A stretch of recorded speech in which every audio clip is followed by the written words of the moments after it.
admins in the Launch Lab Online and Bunker Labs community. Thank you again for being here today to join our town hall that is going to be led by Liz Marion, and we are going to be hearing from Deshawn Russell. Okay, Liz, I'll let you go ahead and take it away. Thanks, Jada. So we were having just a lot of fun before this call, and I can't wait for you guys to hear about what is going on with Deshawn Russell and her company, Southern Elegance Candle Company. If you haven't checked it out, we will be dropping links, and I encourage you to, although it might give Deshawn more of a headache right now, as busy as she is. But Deshawn, for those of our guests who don't know you, our audience, just introduce yourself. Tell us about your company and what you're doing.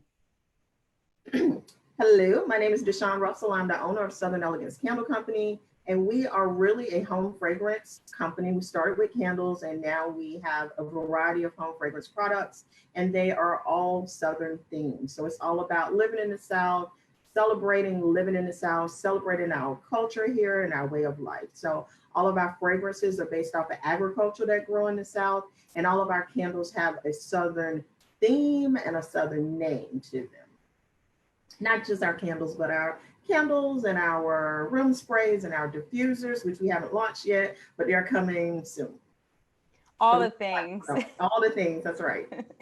And definitely introducing, products. And if you want to hear more of kind of the nitty gritty of Deshawn's company, I encourage you to check out her breakdown episode where we did a one-on-one interview. And also she was a big part of our military spouse roundtable that you can also find in our content.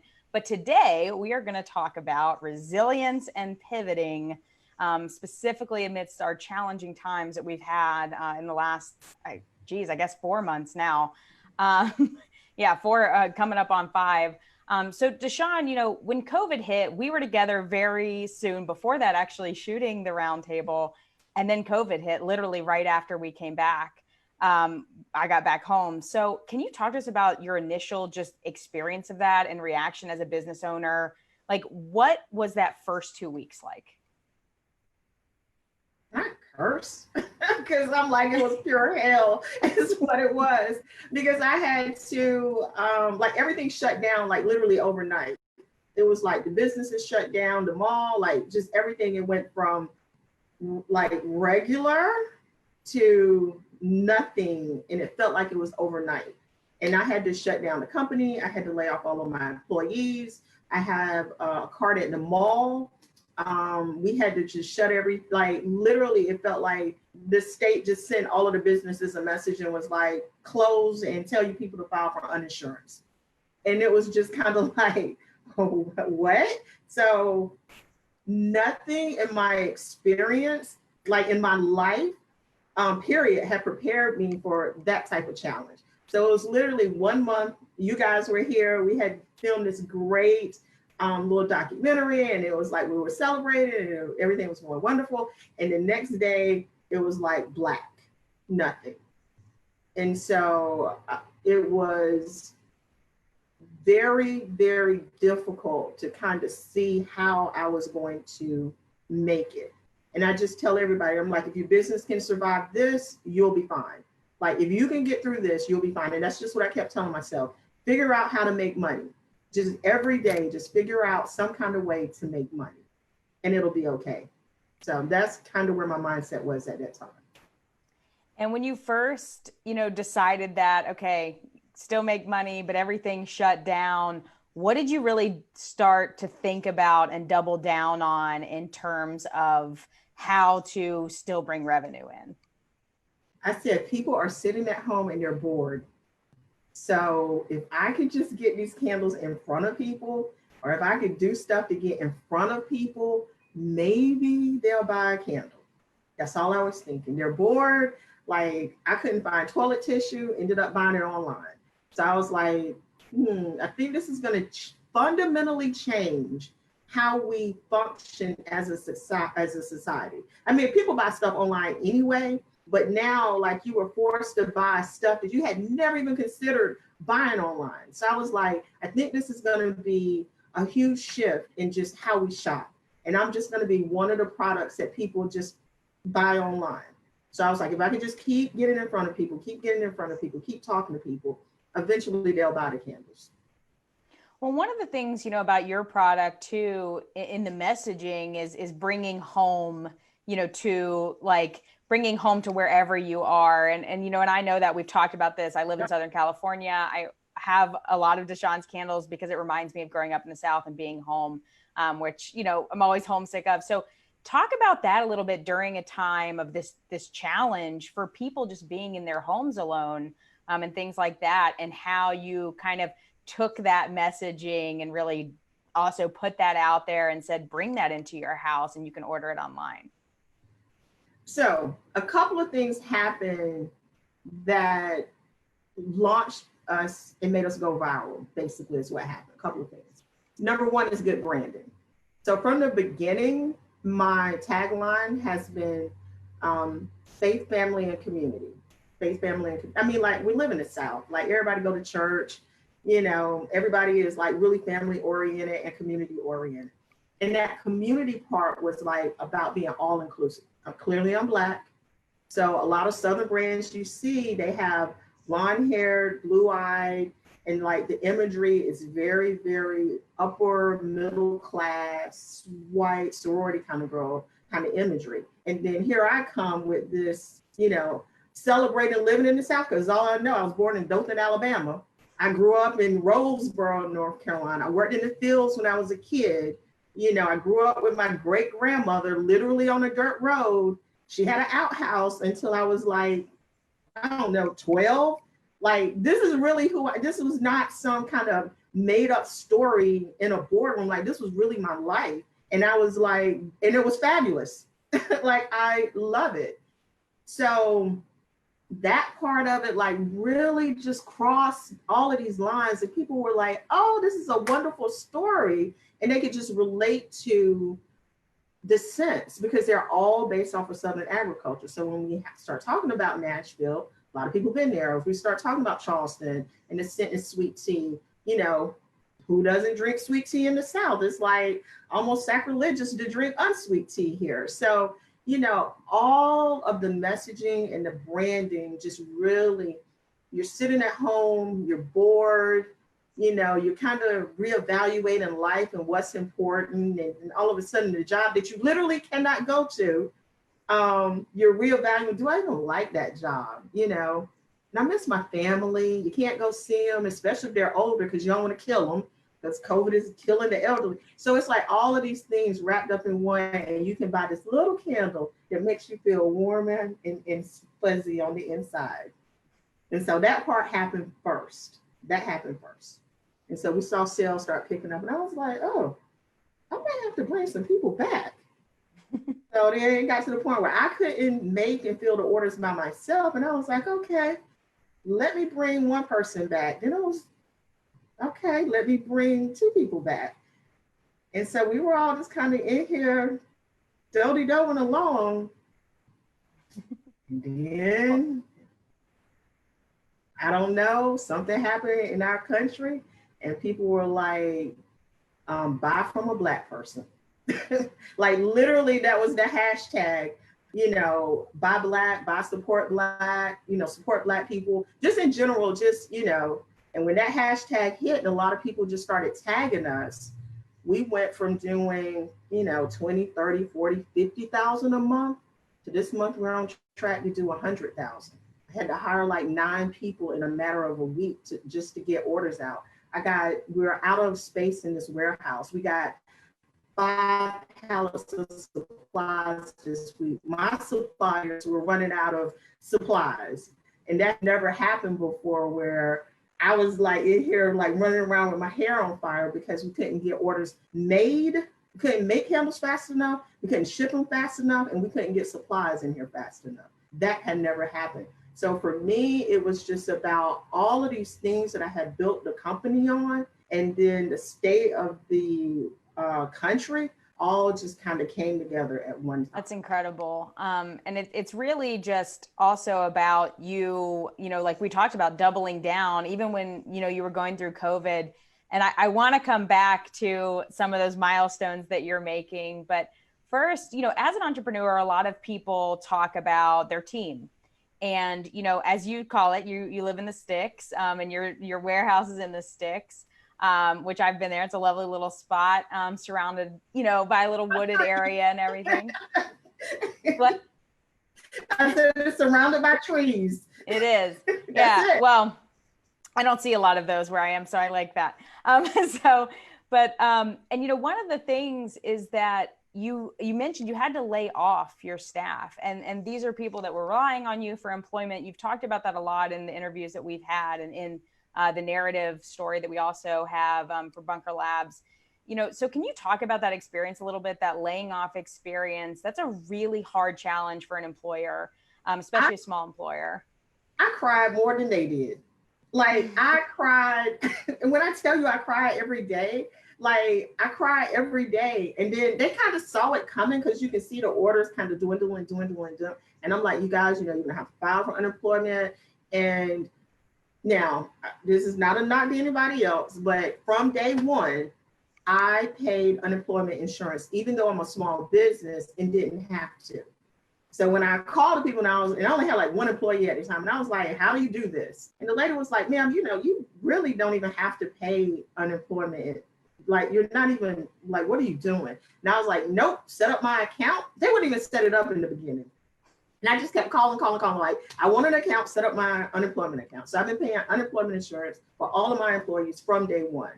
So, like I was in here like, you guys, you see what's happening, you're gonna have to, and then when that day came, like I cried every single day. And they were like, it's gonna be fine, And I was like, just how are you gonna pay your bills? And you got kids and you're dependent on me to make the money, and it's my job to make the money. And like that's really, and even now I tell them, my job isn't to make the candles.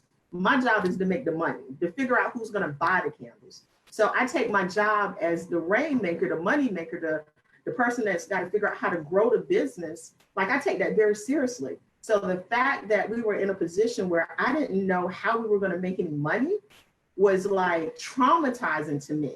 Because fundamentally, this is a business. When I can't figure out how to make money, nobody eats.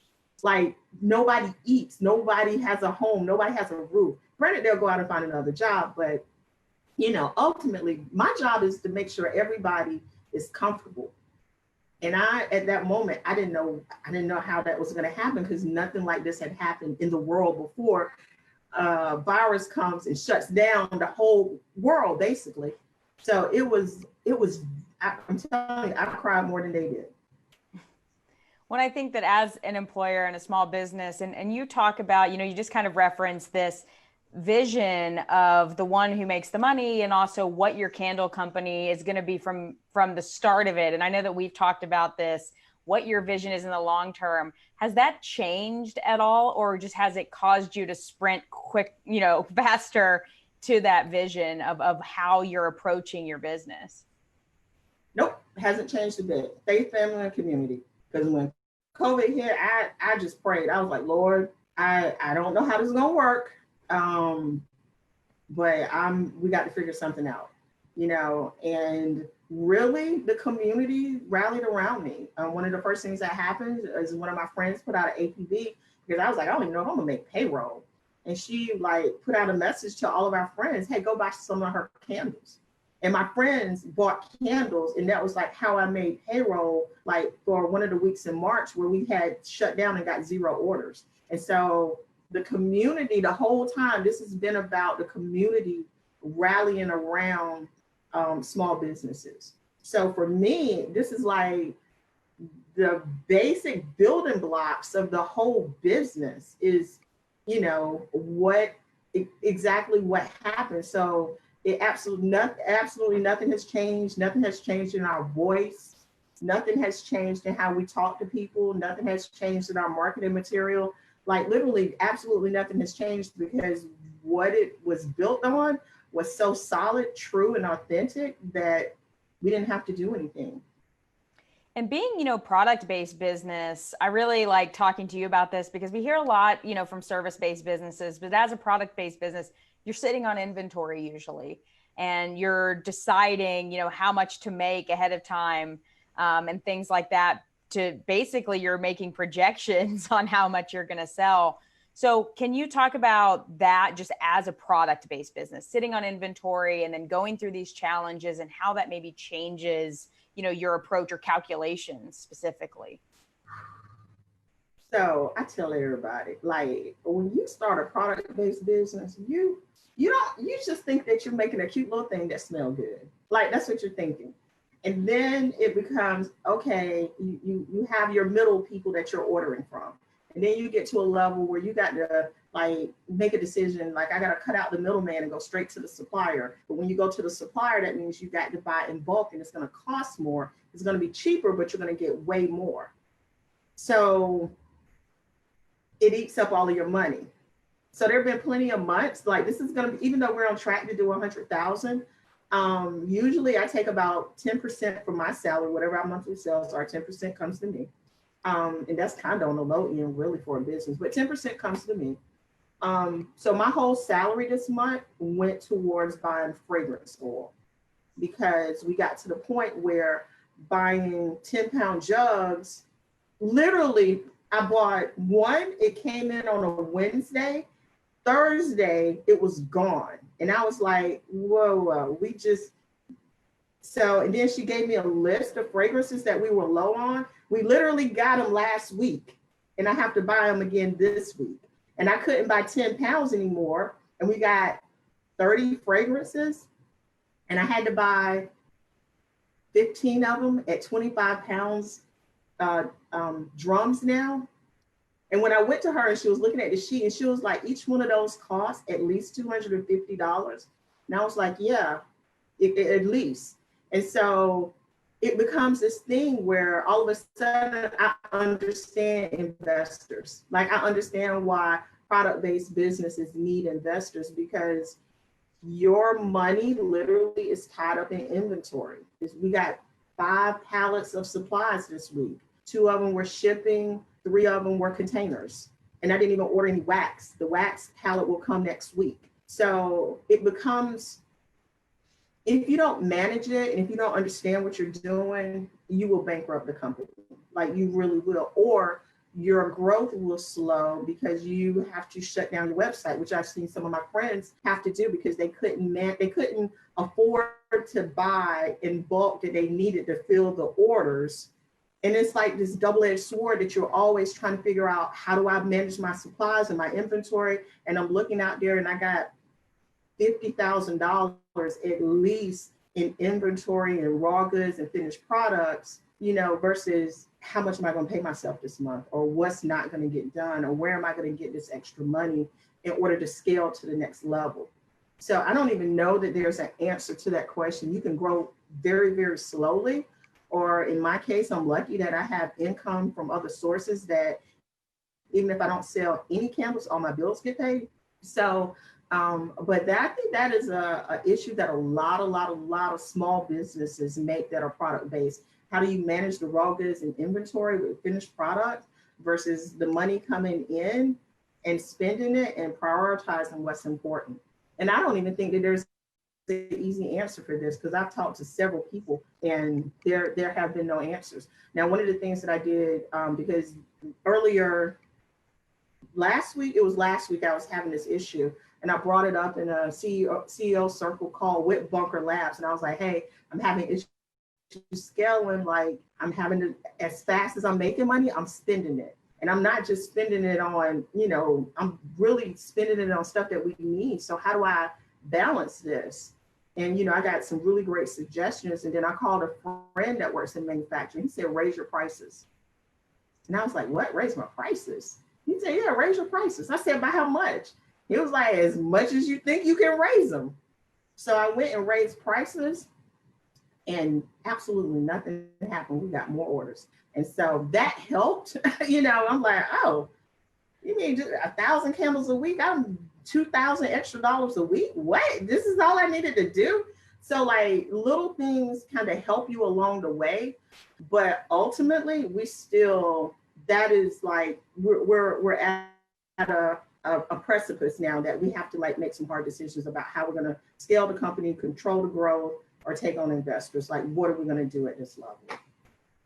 That's an interesting point too that I want to reiterate. for product-based businesses, one, connections, mentorship, the network of other product-based businesses is really important to get that advice and help. But also what you're saying is that the product has to be on the shelves, but you also have to have money to make the product. And so just that kind of conundrum, reiterating that, I think is important.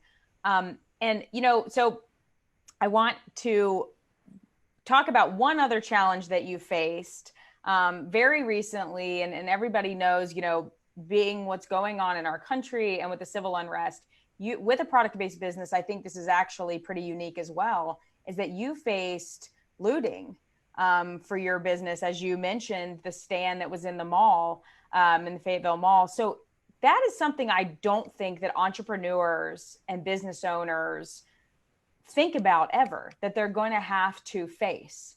And that is really just a loss of product, a loss of revenue, but also the money that went into making the product that you just talked about. Can you talk about that challenge specifically? And, how do you even handle that? I mean, that's my question. How do you even handle that? What do you do, or do you just move forward?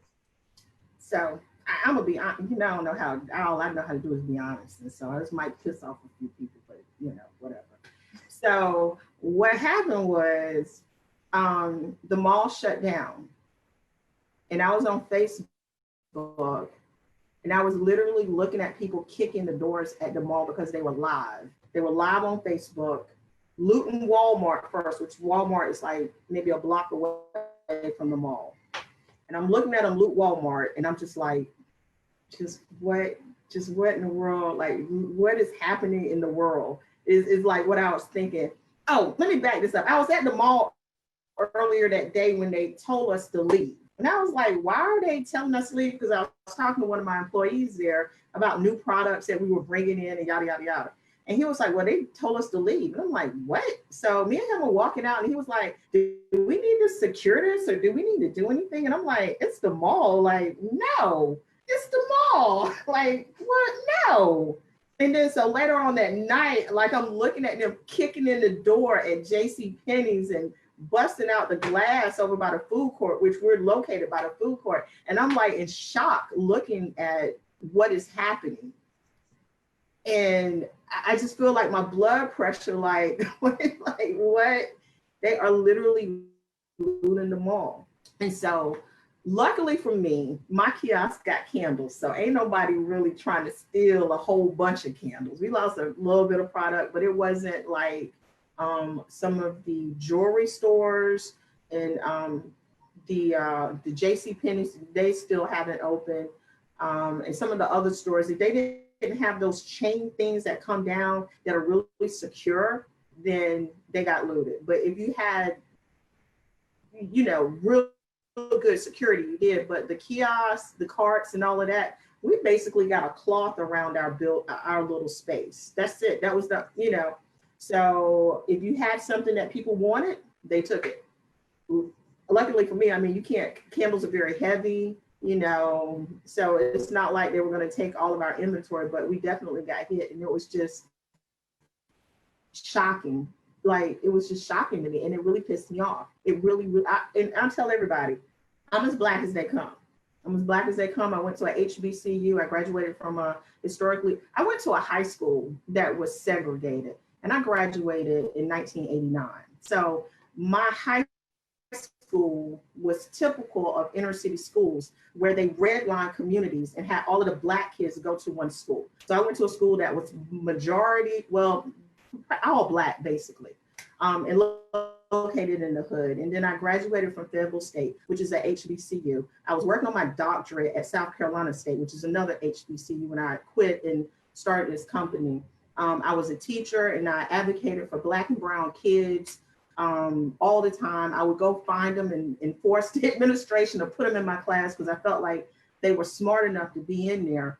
Even when I worked as an administrator, I was like this militant Black administrator, like saying, this is not fair to these Black kids, how we're treating them and suspending them at disproportionate rates.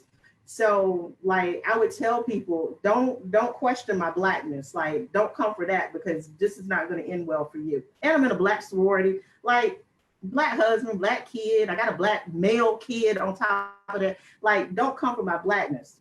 And my business is based off of building community. So don't come from my business either, because it's all about supporting, minorities. The majority of the people that work here are women, and they are minorities. So, and we have like a rainbow coalition here. We got black, white, Hispanic, like we got male, we got female. It's like a rainbow coalition here. So don't come from my business. Don't come from my blackness.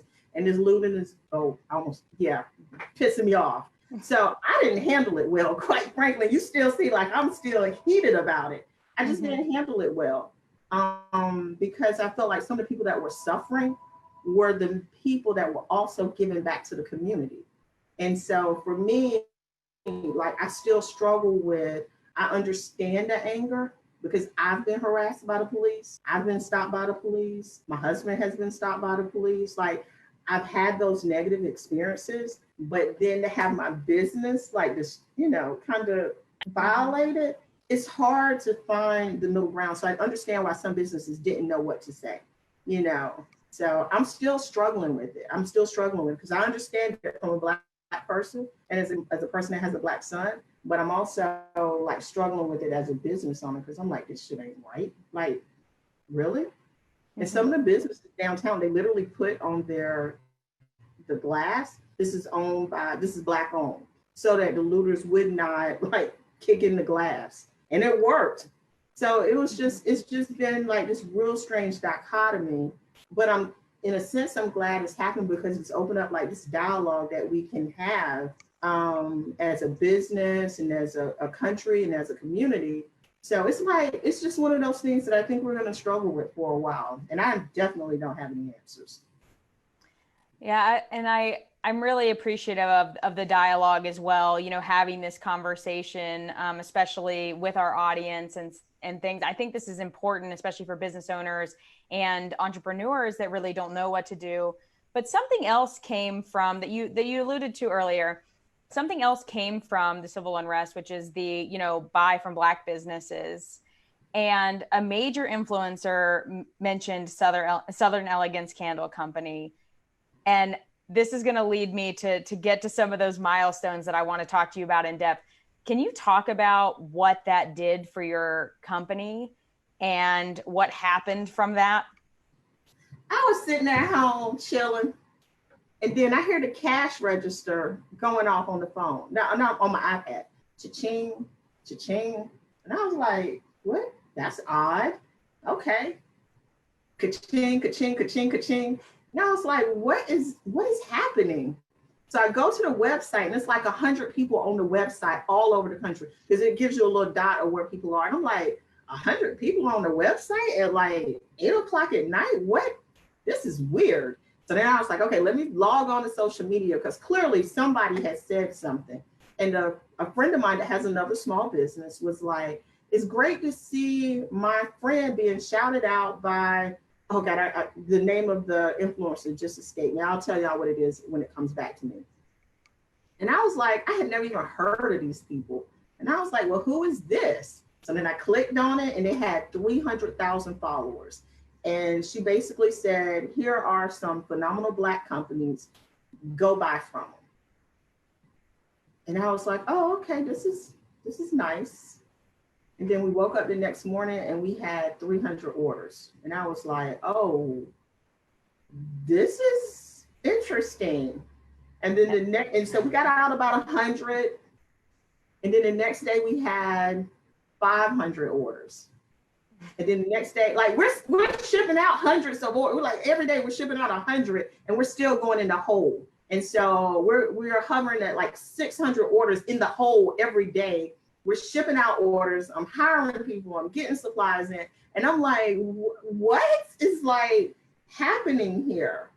One social media influencer just shouted us out and the whole company blew up. And so this was, I guess, at the beginning of the month, maybe at the end of last month, beginning of this month. And so I was like, oh, I'm still kind of thinking, this is nice. And then when I looked at the revenue, like the first week, we had hit $50,000 in sales. like in 1 week. And I was like, oh shit, like, oh, sorry, that's the real me coming out. I was like, oh, that's good. That's real right there. I got to get some more people in here. I got to figure out something. So, I don't mind talking about numbers. Some people be all like, woo, woo, I don't care. I'll tell you. So right now on our retail site, we're hovering probably around 75,000 in sales just on the retail site. And then we started getting wholesale inquiries. Yeah, I want to sell your candles in my shop. So what happens is, I'm gonna just be real. A lot of times Black people don't have the background. A lot of Black businesses don't have the background to understand the branding, the marketing, the photography. They also don't have the funds to make sure that they're hiring professionals on every single level. So sometimes the products are phenomenal, but they might not be in the best packaging. They may not have the best website, and they may not have the best photography. So luckily for me, I started off from the very beginning just hiring professionals. Like, I'm just gonna be broke. I ain't gonna get a salary, and I'm gonna just pay people to do the stuff. So for me, like, the presentation of it has always been phenomenal. So phenomenal, in fact, that a lot of people call and be like, I want to talk to the owner, and my, fabulous blackity black self answer the phone, and they're like, no, I want to speak to the owner. And I'm like, no, I am the owner, because it was not what they were expecting at all. So, people would order the product and then they would get it and they were like, oh my God, this is so fabulous. Of course it's fabulous. It's me and I'm fabulous. And so we got retailers that were like, oh, this is an opportunity for me to introduce, for me to be more aware of who I buy from. And so we're getting 20 new wholesale inquiries a week. And now I'm really having to vet people and say, do I want to sell to them? And at first I was like, I'm going to shut the whole thing down. I don't want to be bothered with them. And then my friend's advice said, raise the prices. So I raised those prices too. And nothing happened. It did not slow down any at all on the wholesale side. So it was just like now, here's the rub. Can I maintain it? It's great this month, but what's going to happen next month? I got to figure out how to keep this same kind of momentum going next month. So we'll get everything, out and done this month, but how do I can't go through the world saying, hey, I'm Black, buy my candles. That's just not a good marketing strategy. So at this point, I've been given the opportunity. The product is phenomenal. It speaks for itself. How am I going to keep that momentum going once the whole, buy from a Black woman or support, Black owned, like when that goes away, how do I keep this growth going? But I have the exposure now, so it becomes a little bit easier. Right. And that exposure piece is really important. And we do have a question from Nick. You're about to hit some major milestones for your business. I mean, top revenue for the business so far. I definitely don't think it's stopping anytime soon. But can you talk about, like, how do you celebrate these milestones in your business for yourself and for your employees? So first thing I did was I started paying myself. And I know that sounds like really small, but a lot of times product-based businesses, we don't pay ourselves. We just don't. And we have someone else that pays the bills while we focus on building the business. So first thing that happened earlier this year, I said, oh, I'm paying myself. I'm tired of working this doggone hard. I ain't got no money. I'm paying myself. So I put myself on salary. Then I gave myself a raise. And I was like, okay, this might be all right. It might be okay. And then this happened. And I used to tell everybody, when I show up and I'm in a Jag, that something has happened. Like I said that from the very beginning. I get my Jag on Saturday. I've already got it picked out. It's happening. They're cleaning it up, and I'm going to get it Saturday. So just look on social media, because I'm not there. I'm gonna be on social media. I'm gonna be on my pointing to my little Jaguar. It's like the ultimate old lady car. When you see an old lady driving a Jag, she's trying to tell you something. I don't work hard my whole damn life, and I deserve this. Jaguars and Cadillacs. That's what old people like to buy when they got successful. And I'm buying a Jag. Well, and just for some historical reference, so people that we have been talking about this is something that was going to happen for a milestone. And, Deshawn, I think from all of us at Bunker Labs, how hard you work and what you have done in this business is absolutely incredible. And I'm so happy. I cannot wait to see the pictures on social media. I'm really excited about it. Maybe as excited as you are.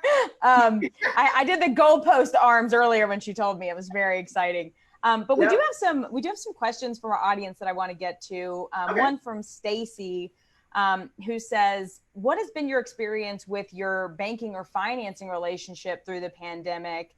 And do you see your banking or financing relationship growing with you? Because that's been a challenge for a lot of entrepreneurs.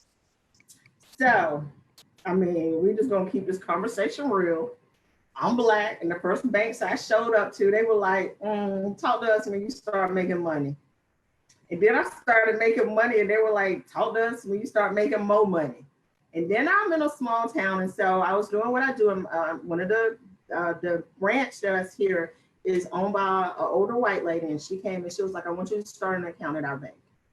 I said, okay. So I started the account, and then about 6 months later, we're running all of our money through the account. She comes and she says, listen, we want to offer you a line of credit. And I was like, I don't even know what that is. I had no idea. And so she tells me how much I qualify for, and it's so much I was like, no, we're not. I don't even want that much. No, I'm good. Because my mentality at that time was make money, buy stuff. Using credit wasn't just make it and then buy, make it, sell, buy. So I was like, okay, I'll take about 15,000. That's all I really need to just have in the background, just in case I need to order stuff. So I got a $15,000 line of credit. And then PayPal started sending me messages. Hey, you qualify for X amount, whatever the amount was. American Express started, because I got a, American Express charge card. You qualify for a working capital loan. And then Shopify, because both my platforms are on Shopify, you qualify for, X amount based off of your sales. Now it's up to you qualify for $40,000 in working capital. And so now it's like, oh, I don't have no problems getting money. But people like to give money to people that are making money. And so in the beginning, especially being a minority, nobody cared and wasn't interested. And now I have to tell people to kick rocks because they want part of the company, or they want to, kind of saddle you with debt. And so now it's just like, because of how I started with so many no's, it's almost like I don't really need the money. I mean, I do now because we're scaling, but I still have an aversion to taking people's money, because in the beginning I was forced to figure out how to do it. Less than 1% of funds go to Black female-owned businesses. Venture capitalists are not looking for us. So in my mind, I was always thinking, you ain't gonna get it. Don't ask for it. I'm not shucking and jiving and dancing for it. Figure out how to grow your company on your own, keep your credit good, and build your business. And that's pretty much what I've done. That's amazing. And I'm gonna send you a copy of this chat that's going on for the webinar chat too, because just everybody's so happy for you. And especially I would say, from the Bunker team, a lot of these comments are just really awesome, that we're so happy that you've met these milestones. Last question, I believe, Jada, if there's any more, just send them to me. But one of the questions from Becca, she says, I love your realness. So happy for you. Have you thought about marketing strategies and tactics to keep all of your new customers loyal fans? Oh, yes. Listen, when people buy our candles, we don't have to go back and be like, buy from us again. You remember how great the candle was? We don't have to do that.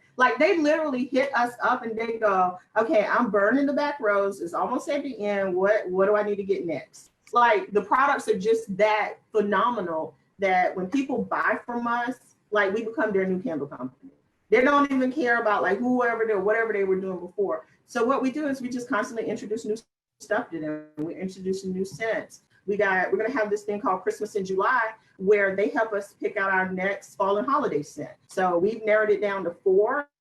and we're gonna create these sample packs that you can buy and you can burn them in your home. And the one that gets the most votes, that's going to be the candle that we introduced in the fall. We're going to introduce subscription boxes. We got reed diffusers that are coming in the formula that we use. You can use it with the reeds. You can have it in your office, because a lot of places you can't burn candles, in your office. So you can have, Southern Elegance fragrance in your office with the reed diffusers. You can also use it in the diffuser thingy, and you can use it in the oil burners. So it's like constantly introducing new products, new fragrances, and just staying in front of with social media. I hate being on social. I hate being in front of the camera. But for some reason, people like me, even though I'm on there talking crazy and talking trash.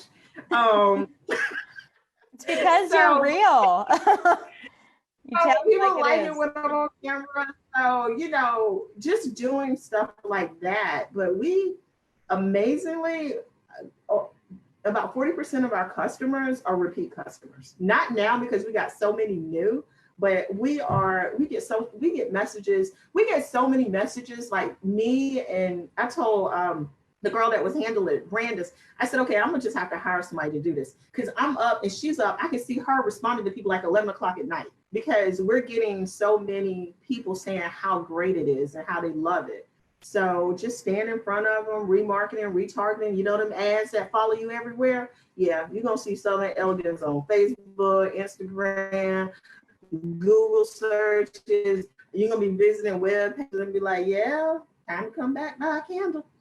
So the usual strategies. But once people buy our candles, they're pretty much a fan for life. And, and also just that anecdote of, Brandis, also one of your employees, also being up and caring about the company, at those hours, knowing what's going on, I think is just a testament to what you've built and what you're going to build. We do have, let me see, I have two more questions if you have time. So you mentioned investors. Is that something that you've thought about exploring now that you're scaling? No, because I went to the Goldman Sachs program, the 10,000 Small Business Program. They let me in, and my advisor actually said, I know why they let you in, but you didn't really meet all of the criteria. You must have had a phenomenal interview.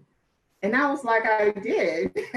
So one of the things that they talk to you about in the Goldman Sachs 10,000 Small Business Program is taking on investors. So you have to make up your mind.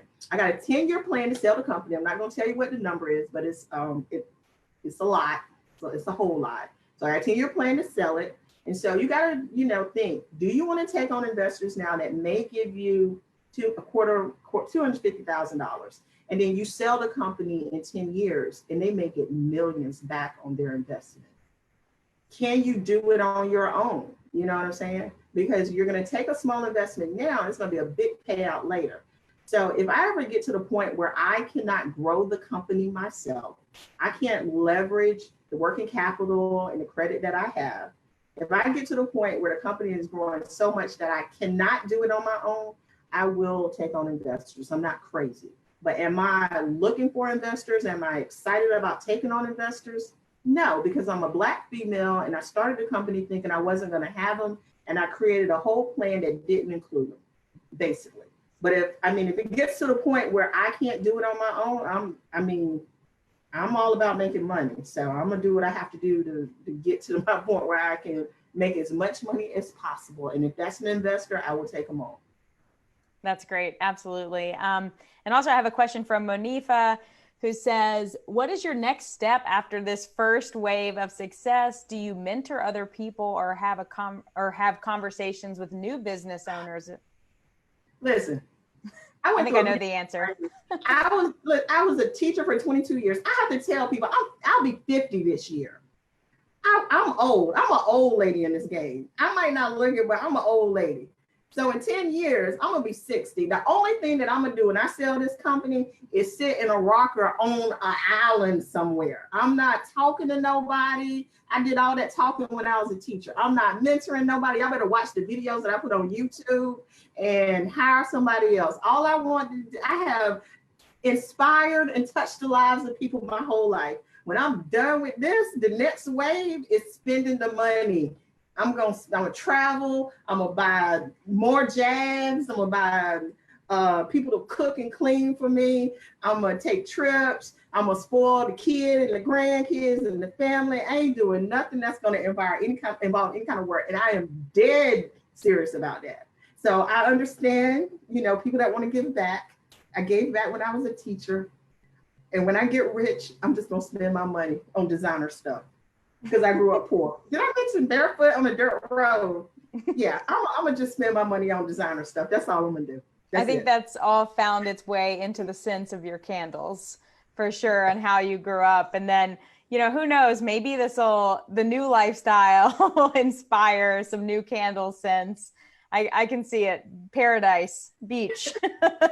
So maybe a Jaguar scent even. Hey, who knows? Never know. Well, Deshawn, thank you so much. As always, I mean, one of the things that I am so grateful for is just your generosity of time. I think like these, sessions and to Manifa's point, I mean, Deshawn, there is a narrative about Deshawn's business that you can find under Bunker Lab Stories. She was a huge part of our military spouse roundtable that is an hour-long roundtable just of advice from her and 6 other business owners. And then also just breakdown interviews. Every time we ask you to do something like this, you just say, I'm not going to say no. And we appreciate that just in you, because other entrepreneurs need to see you and they need to hear about your experience and what you have built, and without investors, because it's not the usual story that we hear all the time. Even though it's not, the majority of business owners are not the unicorns, but that seems to be what we hear about. And also, appreciative of that product-based business. So last word to you, Deshawn. Thank you so much for being here. Thank you. Thank you for having me. I love doing this. And I love Bunker Labs. You guys know that. So whenever y'all ask me to do anything, I'm like, I'm there. I'm there. Well, we will ask again, I'm sure. But thank you all so much. And if you have any questions that weren't answered, or if we can help you with your business, moving your business forward, please email townhall@bunkerlabs.org. And I believe Jada might be dropping a survey link. We would love for everybody to check out the survey on how we're doing on our virtual events. And we'll be sending that out through email as well. So thanks, Deshawn. And I know you've got a lot of candle making to get back to. So we really appreciate your time, and let us know how we can support you in the future. Okay, that sounds great. Thank you. All right. Bye. Bye.